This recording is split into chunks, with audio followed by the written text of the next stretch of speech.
시청자 여러분 안녕하세요. 매주 금요일 밤을 함께하는 글로벌 빅샷 박나윤입니다. 누구보다 넓은 시야와 날카로운 집중 분석을 통해 여러분의 성공 투자를 책임질 글로벌 투자 전략가 최성민 대표님과 함께합니다. 대표님 안녕하세요. 네, 안녕하십니까. 반갑습니다. 그럼 오늘도 먼저 시장 분위기부터 살펴보겠습니다.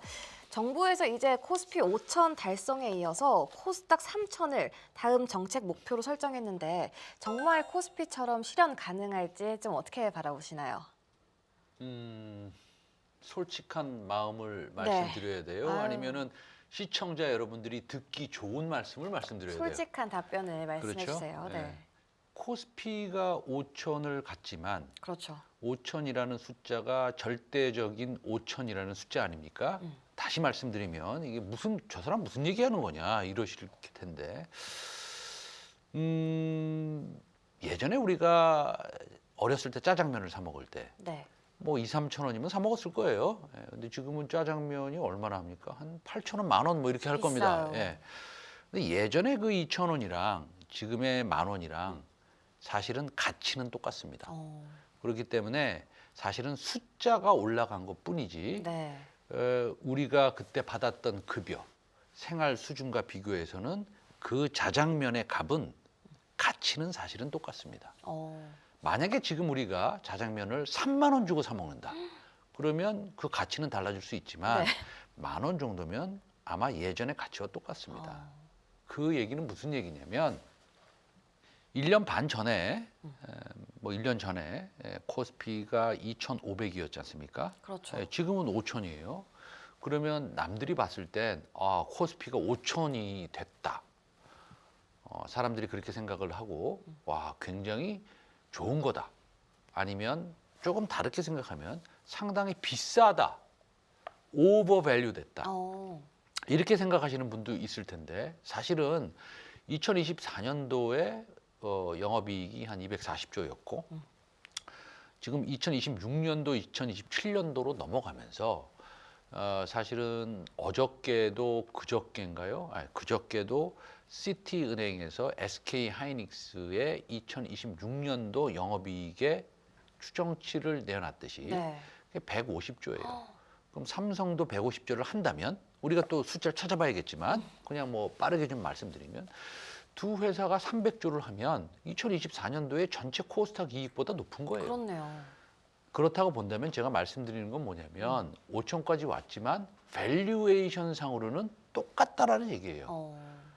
그러면 만약에 이렇게 한번 생각을 해보시죠. 제가 천천히 말씀드릴게요. 네. 2026년도에 그만큼 실적이 상승하고 2027년도에 SK 하이닉스와 삼성전자가 한 20% 정도 성장한다. 올해는 뭐 수백 퍼센트 성장하거든요. 작년 대비해서는. 근데 2027년도에는 2026년도 대비해서 20%만 성장한다고 봤을 때 그렇게 본다면 그럼 2027년도 코스피 PER, 예상 PER은 지금 몇인가?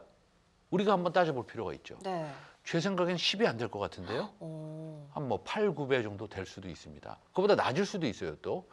그렇다고 본다면 지수만 5천 올라갔을 뿐이지 가치는 여전히 저평가돼 있다는 겁니다. 코스피는 이래요. 네. 그럼 우리가 코스닥으로 가볼게요. 그럼 코스피는 5천 달성했는데 만 달성할 수 있느냐? 충분히 달성할 수 있습니다. 제 생각에는. 첫 번째, 실적이 그만큼 오를 것이고 우리나라가 7월 달부터 FX, 소위 말해서 환전 기능을 정부에서 24시간 제공하잖아요. 네. 그러면 이제 MSCI 선진국 지수 워치리스트에 들어갈 가능성이 높고 그다음에 상법 개정을 통해서 배당분리과세나 아니면 자사주 소각 같은 것들이 앞으로 남았고 이런 측면을 봤을 때는 만까지 가도 아마 제 생각에는 2027년도 PER 한 14배, 15배 정도뿐이 안 될 것 같아요. 이게 제 생각이에요. 네. 그때 가서 제 생각이 틀리면 틀렸습니다라고 말씀드릴게요. 네. 그러면 코스닥은 어쩌냐? 코스닥은 지금 1000이에요. 그럼 3000을 가려면 지금보다 실적이 3배가 성장해야 되죠. 그렇겠네요. 맞잖아요. 네. 아주 단순하지 않습니까? 그럼 코스닥에서 성장할 수 있는 거를 한번 우리가 생각해 봐요. 자, 코스닥의 전체 회사 중에 40%가 바이오야. 맞아요. 그럼 알테오젠, ABL 바이오, D&D 파마텍, 뭐 등등. 걔네들이 3배 성장할 수 있을까? 이런 생각을 한번 해봐야 되고요. 그다음에 나머지 또 30%는 소부장이에요. 아, 소부장은 잘하면 2년 동안 좀 많이 성장할 수 있겠다라는 생각을 할 수 있죠. 예. 그다음에는 뭐가 있습니까? 2차 전지예요. 네. 2차 전지가 그만큼 될까? 될 수도 있어요. 왜냐면 2027년도에 또 로봇 쪽에 전고체가 들어가고 뭐 이런 얘기가 나오면서 실적으로 좀 늘어날 수 있지만 전반적으로 그 정도는 안 돼요. 그렇다고 본다면 밸류에이션상 리레이팅이 돼야 되는 건데 이제 우리가 주가라는 것은 실적 곱하기 멀티플, PER 내지는 PBR 배수 아닙니까? 네. 이 배수가 확장돼야 되는 건데 배수가 확장될 여지가 있느냐를 한번 따져볼게요. 그럼 로봇이 굉장히 성장을 많이 할 테니까 여지가 있고 바이오도 뭐 좀 여지가 있다고 볼까요? 뭐 있고 그다음에 아무래도 반도체도 여지가 있고 네. 그래서 제 생각에는 실적과 리레이팅을 합해서 말씀드리면 아마 잘하면 뭐 1,500 좀 극단적으로 얘기하면 2,000까지는 볼 수도 있지만 볼 네. 수도 있지만 3,000은 좀 말이 안 되는 것이죠. 근데 이제 제가 지금 이 말씀을 드리면서 네. 얼마 전에 유튜브를 보면서 어떤 정치나 정치 평론가들이 얘기한 것들이 갑자기 생각이 납니다. 어떤 것들일까요? 어떤 그분들 다 유명하신 분인데 네. 이런 얘기를 하더라고요. 2,500대. 어떻게 코스피가 5천이 갑니까? 말도 안 되는 소리죠. 그다음에 일부 정치인들도 그런 얘기를 했죠. 네. 말도 안 되는 코스피 5천. 근데 갔잖아요. 그러니까요. 근데 저는 지금 코스닥이 3천을 못 간다고 말씀드리고 있는 거 아니에요. 가봤자 아주 잘 가봤자 2천이 되겠다. 아주 그것도 너무 좀 오바다. 네. 뭐 이런 말씀 드리는데 제가 좀 틀렸으면 하는 마음은 그러니까요. 있습니다. 알겠습니다. 네. 또 이번 주 시장의 관심은 아무래도 FOMC보다 차기 연준 의장이 과연 누가 되느냐에 더 좀 쏠려 있는 분위기인데 어떻게 생각하시나요? 지금 이 보세요. 일단은 수요일 날인가요? 보니까 다시 타코 트레이딩이 나왔죠. 네. 타코 트레이딩이 뭐냐면 트럼프는 always chickens out. 트럼프 always chickens out 아닙니까? 항상 꽁무니 빼는 거 아닙니까? 그러니까 이게 현대 모비스도 막 5, 6% 떨어졌다가 다시 올라오는 이유를 보면 분명히 이것은 이제 뭐 우리나라 비준은 안 할 이유가 없죠. 근데 이거 또 말씀드려야 되는데 미국도 비준을 안 하고 일본도 비준을 안 했어요, 지금. 일단은 안 했습니다. 근데 이제 비준을 안 할 이유가 없는 것이고 그다음에 지금 죄송한데 이제 질문에 대한 답변을 드리면 네. 그 연준 의장이 릭 리더라는 사람이 될 가능성이 있다. 갑자기 다른 사람이 지금 튀어나왔어요. 유력 후보로. 네. 이 사람이 블랙록의 최고 투자 책임자 CIO였고 전통적인 학자 출신과는 달리 완전히 실무형입니다. 이 사람이 두 가지 좋아해요. 저금리 좋아합니다. 두 번째 뭐 좋아하냐면 암호화폐에 굉장히 친화적입니다. 블랙록에서 현물 ETF도 출시했고 그래서 지금 보면 우리가 토큰화 그러면 조금 어렵게 생각하시는 분들이 있어요. 토큰화라는 것은 모든 것을 조각조각 만들어서 판다는 거거든요. 예를 들어서 이게 하나의 조각이다. 네. 아니면 뭐 그림일 수도 있고 그림이면 이게 100억짜리면 100개로 나누면 1억 아닙니까? 그렇죠. 1000개로 나누면 1000만 원이고 그게 이제 토큰화라는 거고 그런 것들을 증권회사 내지는 뭐 어떤 특정 거래소에서 거래가 된다면 그거로서 또 세금이 더 생기고 유동성이 더 생기고 사람들의 투자 수단이 더 생기는 것이고 그다음에 안정적인 투자가 되는 것이고 누구든지 빌딩에 투자할 수 있고 누구든지 피카소 그림에 투자할 수 있는 것이기 때문에 게다가 누구든지 그 송중기 나오는 드라마 뭐였죠 예전에? 태양의 후예요. 태양의 후예 드라마에도 투자할 수 있다는 겁니다. 그걸 토큰화를 시키면. 그러니까 그런 것들이 중요하다라는 겁니다. 그래서 어쨌든 갑자기 연준 의장 유력 후보가 릭 리더에 대해서 질문을 하셨는데 네. 이분이 워낙에 토큰화하고 또 크립토커런시 그 코인을 좋아하니까 드리는 말씀입니다. 그래서 이번 주나 다음 주에 연준 의장이 지명될 텐데 이 릭 리더라는 사람이 지명되면 또 단기적으로는 또 암호화폐 쪽, 그게 또 토큰, 뭐 우리나라 쪽 요새 조금 좋지 않습니까? 그렇죠. 또 단기적인 좀 모멘텀이나 아니면 긍정적인 효과가 좀 있을 것이다. 이런 생각도 해봤습니다. 이번에는 또 자산 시장 쪽으로 시선을 잠깐 옮겨본다면 스테이블 코인이 또 금 시장에 큰 손으로 다시 부상하고 있습니다. 테더가 작년 4분기에만 금을 27톤이나 매입했다고 하는데 스테이블 코인이 금을 매입하는 이유, 특별한 이유가 있을까요? 우리나라도 요새 토큰 관련된 종목들 저는 잘 모릅니다만 그렇게 이렇게 막 급등하는 종목들은 뭐 헥토 파이낸셜 뭐 이런 것도 막 상한가 가고 있더라고요. 네. 제가 아는 종목은 NHN, KCP나 뭐 카카오페이 이런 것들은 알지만 그다음에 뭐 갤럭시 머니트리나 뭐 이런 것들도 뭐 올라가고 뭐 하여튼간 관련주들이 다 올라갑니다. 스몰캡들이. 예, 그런데 제가 작년 중순인가요? 이제 스테이블 코인에 대해서 약간 흥분해서 많이 떠들었을 때가 있습니다. 네, 사실은. 기억이 예. 납니다. 있는데 스테이블 코인은 상당히 지금 뭐라 그럴까요? 화두입니다. 예, 화두고 금을 매입했다 테더가 이거는 뭐 질문이 답이 너무 쉬워요. 예. 스테이블 코인은 스테이블 해야 됩니다. 스테이블이라는 것은 여러분들 다 아시겠지만 안정적이라는 의미예요. 그럼 스테이블 해야 되는데 그 underlying asset 그것을 지키는 밑에 저변에 깔린 자산은 뭐가 있어야 되느냐? 제일 안전한 게 뭡니까? 현금, 현금. 두 번째 금, 미국 채권. 그다음에 금.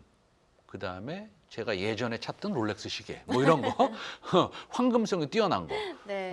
바로 팔 수 있는 거 그리고 변동성이 낮은 거 이런 것들입니다. 그러니까 금을 매입하는 것이고 금을 일부러 매입하는 건 아닙니다. 얘네들이 뭐 나 금을 통해서 스펙을 하겠다. 다시 말씀드리면 거래를 통해서 돈을 얻어보겠다, 벌어보겠다라는 것은 아니고 금을 매입하는 이유는 단 한 가지입니다. 스테이블 코인 발행량이 늘어나니까 미국 채권도 사야 되고 현금으로도 가지고 있어도 금도 가지고 있어야 되는데 그러니까 금을 사게 되는 것이죠. 예. 또 금이 올라가니까 그거에 대한 또 매력도 느껴서 조금 더 살 수는 있지만 예, 그렇습니다. 그래서 당연히 오늘 우리나라도 지금 뭐 토큰화하는 거, 모든 것을 토큰화한다라는 거 하고 그다음에 스테이블 코인 발행한다는 거 하고 이런 것들을 봤을 때 일반적인 우리가 생각하는 이 작은 회사들 아니면 예를 들어서 뭐 카카오나 네이버나 이런 약간 뭐라 그럴까요? 기술 집약적인 그런 회사들 네. 이외에 우리가 일반적으로 생각하는 대기업들 있죠. 삼성, LG 이런 회사들도 이 토큰화 작업과 스테이블 코인에 상당히 관심을 두고 있다라는 것을 말씀드리고 싶습니다. 네. 마지막으로 또 국내 자산 배분 이야기로 넘어가 보겠습니다. 이재명 대통령이 부동산에 좀 과도하게 집중된 자원 배분 구조를 바로 잡겠다고 또 언급을 했습니다. 부동산에 몰려있던 자금들이 주식시장, 특히 자본시장으로 이동하는 계기가 될 수 있을지도 궁금한데 이 부분은 좀 어떻게 생각을 하고 계신가요? 우리가 요새 또 이런 말도 나와요. 주식 안 하는 사람은 바보다. 뭐 이런 말도 나오는데 사실은 정부가 어느 정도 이 주식 투자를 조금 약간 부추기는 측면도 약간 있는 것 같아요. 그렇죠? 그렇죠. 뭐 코스피 5천 그러니까요. 추진위원회 뭐 같은 것도 있고 네. 이제는 뭐 코스닥 3천 얘기가 나오고 그런데 예전부터 나왔던 얘기인데요. 우리 현 정부의 저는 중립적인 위치에서 말씀드려요. 현 정부의 부동산에 대한 소위 가격이 이제 막 폭등하는 거는 사실은 앞으로 다가올 6월에 선거에 정말 좋지 않습니다. 정치인은 무조건 선거에 이겨야 되는 것이죠. 네. 거의 이런 말 드리면 조금 약간 저 사람 이상한 사람이다라고 얘기할 수 있지만 진짜 무슨 일을 써서라도 이겨야 되는 게 선거라고 한다면 그렇죠. 불법은 하면 안 되고 그러면 이 주식시장을 조금 올리고 부동산 가격을 내려야 되는데 예전부터 그런 얘기가 있었어요. 그러니까 부동산에 집중된 자원을 주식 시장으로 배분한다. 그래서 이런 것들이 계속 그 현실화되고 있는 것이고, 그다음에 화요일 날, 월요일 날 밤인가요? 어떤 뉴스가 나왔냐면 뭐 다 아시는 내용이지만 연기금이 한국 주식 시장에 투자하는 비중을 0.5%포인트 늘리겠다. 이런 것도 사실은 주식시장에 도움이 되는 것이죠. 네. 뭐 얼마나 도움이 될지 모르겠지만 어쩌면 도움이 되는 것입니다. 여기서 제가 마지막으로 한마디 더 붙이면 좀 전에 말씀드린 건데 우리가 지금 5,000포인트라고 한다면 감각적으로 이렇게 생각을 해야 됩니다. 그럼 PR이 20배겠네? 그렇죠. 2,500대 10배였으니까 20배 맞죠? 네. 아니요. 지금 9.5배, 10배 더 낮아졌어요. 그러니까 실적이 올라온 거지 비싸진 게 아니란 얘기입니다. 그거는 제가 마지막으로 말씀드리고 싶어요. 네, 알겠습니다. 네. 이렇게 최성민 대표님과 함께 주요 이슈 짚어봤습니다. 이제 또 많은 분들이 기다리셨던 시간이죠. 최성민 대표님이 직접 선정하신 유망주, 과연 어떤 종목일지 지금 바로 만나보겠습니다.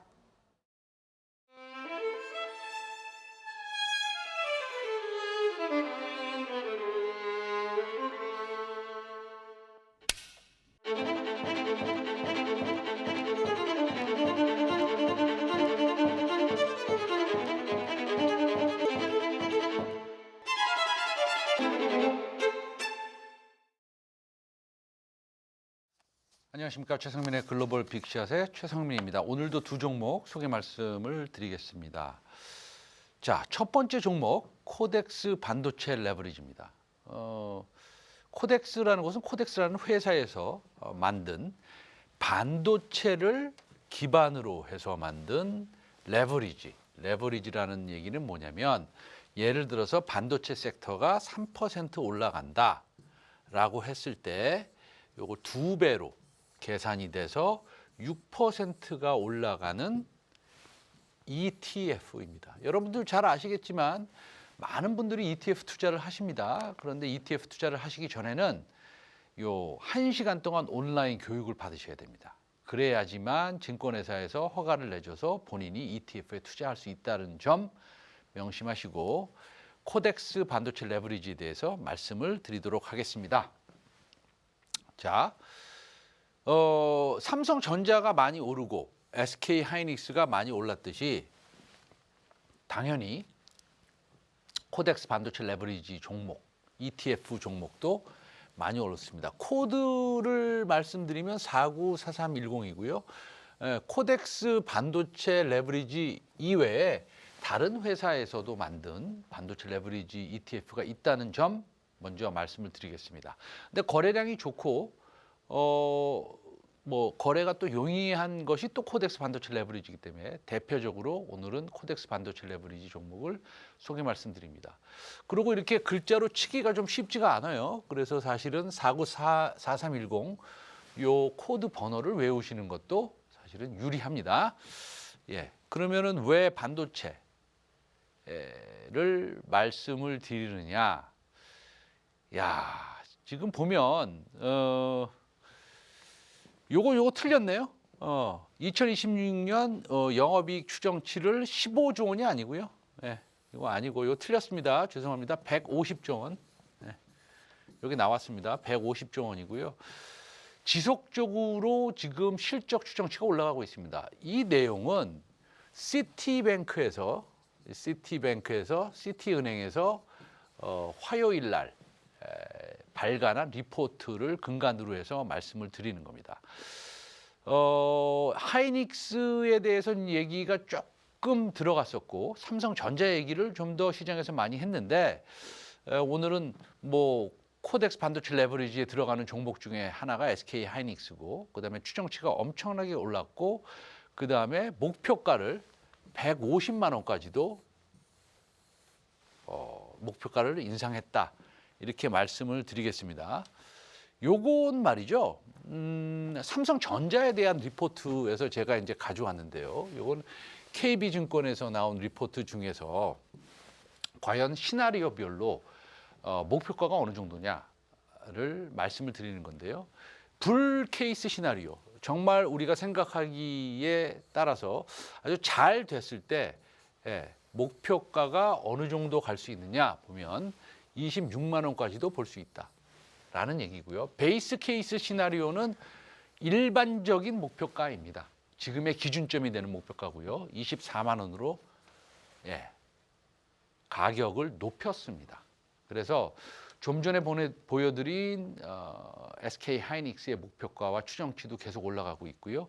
삼성전자도 마찬가지입니다. 삼성전자는 또 특히 HBM4가 3월 달에 엔비디아에 들어갈 수 있다라는 뉴스도 나오고 있고요.